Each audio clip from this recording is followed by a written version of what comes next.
우리가 지금 명도 이야기를 하고 있는데 어쨌든 명도 소송이 아무래도 위주긴 하겠죠, 그죠? 명도라는 것이 분쟁이 발생하고 소송으로 해결해야 되고 하는 것이 위주긴 한데 이게 그것만이 능사는 아니다. 여러 가지 다른 방법이 있을 수도 있으니까 그런 방법을 좀 한번 미리 보완해 놓는 것이 좋다라고 하는 그런 취지인데요. 먼저 재소전화입니다. 재소전화. 미리 이제 임대차 관계에서 합의해서 요런 경우가 생기면 명도한다. 대부분 재소나이가 이제 명도기 때문에요.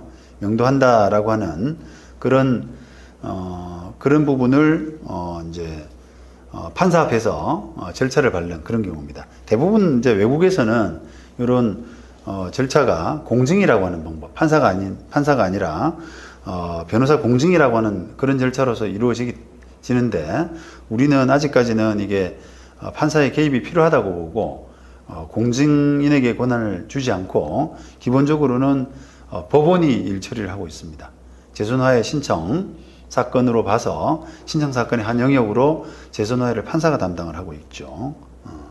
다만 이제 공증이라고 하는 부분이 예외적으로 명도를 위해서 인정되고 있는데요. 그것은 이제 공증인법에 규정을 하고 있는데 6개월 정도 남겨놓은 6개월 이내에 우리가 지금 공증하러 갔는데 1년 뒤에 명도하도록 해주세요라고 하는 그런 공증은 허용을 하지 않습니다. 짧은 기간, 6개월 이내 기간입니다. 그러니까 지금부터 5개월 뒤에 명도하는 것으로 공증을 해주세요라고 하면 해준다는 거죠. 그 정도 분쟁을 좀 방지하고 다툼의 영역이 적은 단기간의 공증은 명도도 공증으로 가능하다라고 하는 정도로 여러분들이 이해를 하시면 되겠습니다. 그래서 그거를 소송으로 무조건 할 것이 아니라 적절한 방법. 이게 재손하해가 적절하면 재손하해. 그 다음에 공증이 적절하면 공증. 이런 방법으로 좀 해두실 필요가 있고요. 그 다음에 지체 없는 소재기라고 하는데요. 우리가 이제 실무적으로 보면 제가 변호사로서 이제 일을 담당하다 보면은 소송을 너무 부담스러워하는 경우가 있습니다. 소송을 되도록이면 안 하려고 그러고 뭐 재판하면은 뭐 나중에 뭐 집안에 안 좋은 일이 생긴다라든지 그런 약간 소송에 대해서는 뭔가 선입견, 부담감 이런 분들이 너무 커요. 그러다 보니까 되도록이면 이제 뭐 말로 하려고 그러고 상대방을 설득시켜서 타협하려고 그러고 하다 보니까 자꾸 이게 기간이 늦어지는 거예요. 그래서 나중에 이제 마지막에 소제기가 되면은 소송이 사실은 또 시간이 또 많이 걸리지 않습니까? 그러니까 너무 이게 지쳐버리는 거죠. 소송 제기하기 전에 시간을 많이 끌었고, 그 다음에 소송 자체도 시간이 걸리고 하니까 점점 이렇게 어떤 보면 해결이 점점 좀 이렇게 좋은 방향으로 안 갈 수가 있다는 거예요. 그래서 제가 이제 변호사로서 보내드리는 것은 일단은 소를 제기하는 것이 좋다. 먼저 분쟁의 초기 단계에서 소장은 넣어놓자. 왜냐? 재판이 오래 걸리지 않습니까? 그러니까 오래 걸리기 때문에 조금 더 배를 좀 빨리 띄워서 일단은 진행하게 하고 그 다음에 합의 과정을 좀 거치고 그렇게 하면은 시간도 절약되고 그 다음에 조정도 타협도 더 잘 됩니다. 왜냐? 소가 걸려있기 때문에 이 조정이 안 되게 되면 이 합의가 안 되게 되면은 내가 판결 받아서 그냥 맨몸으로 나가야 되는구나 이런 부담감이 있어야 조금 양보를 하잖아요. 그죠? 그러니까 오히려 합의를 좀 촉진할 수 있는 그런 기능도 될 수 있다는 겁니다.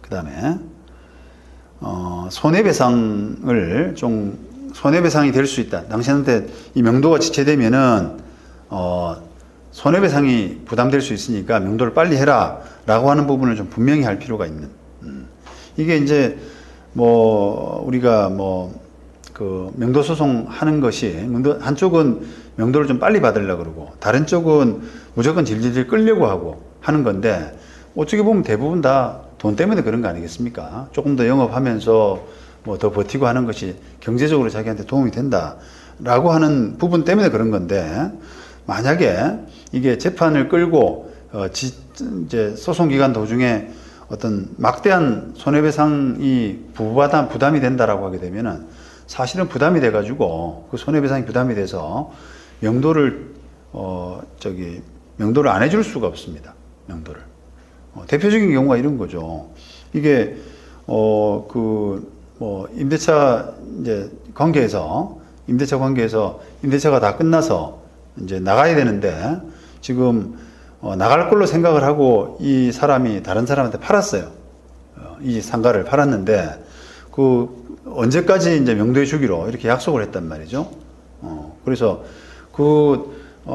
세입자가 이제 명도 기간이 이제 임대차 기간이 끝나고 해서 적어도 정리하는데 한 6개월이면 되겠지라고 해가지고 명도 기간을 만기로부터 한 6개월 정도까지 해서 넉넉하게 그렇게 해서 명도하고 잔금 받고 하는 쪽으로 계약을 했는데 막상 세입자가 이게 명도를 안 해주는 거예요. 나 억울해서 안 된다. 이렇게 해서 무작정 이제 버티기로 일관하게 되면 이 명도가 안 됨으로써 매매 계약이 깨지게 될 수 있는. 매매 계약이 깨지게 되면은 위약금, 손해배상 이런 부분이 부담이 될 수가 있잖아요. 그래서 그런 부분을 상황에 맞닥뜨리게 될 때 이 임대인으로서는 세입자한테 그 부분을 명백하게 고지할 수 있는 겁니다. 당신이 명도를 안 해줌으로써 내가 이런 손해가 입을 수가 있고 그 부분에 대해서 당신한테 미리 고지한다. 특별 손해 이런 형식으로 다루게 되면은 세입자가 훨씬 더 부담을 가지고 제때 명도해 줄 가능성이 커집니다. 물론 이런 부분은 뭔가 잃을 것이 있는 세입자, 보증금을 돌려받을 게 있고 지킬 것이 있는 세입자한테는 통하지만 또 아무것도 지킬 것이 없는 세입자가 완전 망가져서 이런 사람들한테는 또 통하지도 않죠. 또 그럴 때는 또 다른 방법으로 뭔가를 한다거나 조치가 필요할 수가 있겠죠. 그래서 그런 부분에 대해서 조금 적절한 그런 방법들이 조금 필요하다. 여러 가지 상황에서 적절한 명도를 이루기 위해서는 소송뿐만이 아니라 아까 말씀드린 재소전 화해라든지 소송을 미리 제기한다든지 또 손해배상을 예고한다든지 또 계약서상에 미리 또 뭔가에 합의를 한다든지 등등의 조금 조치가 필요하다. 그래야만 효과적인 명도가 가능하다. 이런 말씀을 드립니다.